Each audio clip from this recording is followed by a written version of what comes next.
Jack, how did you get out of, after 2009 and the housing crisis, what came next and how did you get to Derby?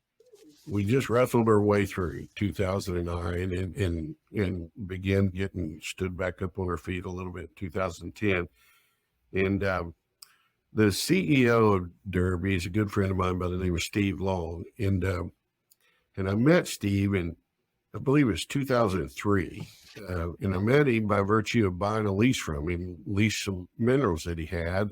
He was out in Texas County.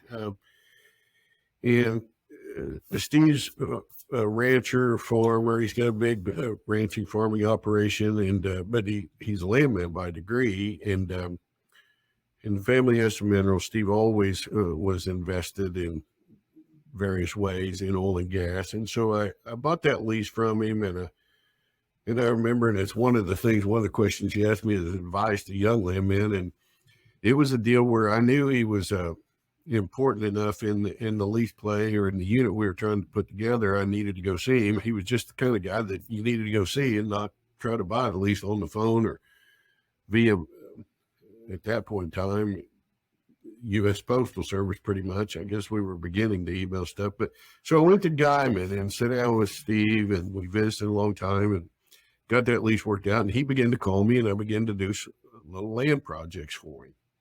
And Steve put a non-op fund together in the Arcoma Woodford, where we began. Well, actually, we started in the Fayetteville in Arkansas, and we worked over there for about a year on a project that we ended up flipping. And then we went to the Arcoma Woodford in southeast Oklahoma and built a little non-op company by, to quote Steve, by being smart, opportunistic landman.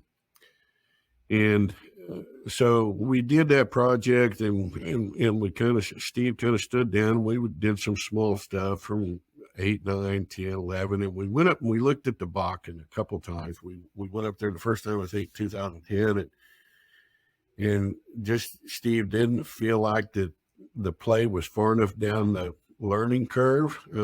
He felt like that the results would get better as they drilled more wells, and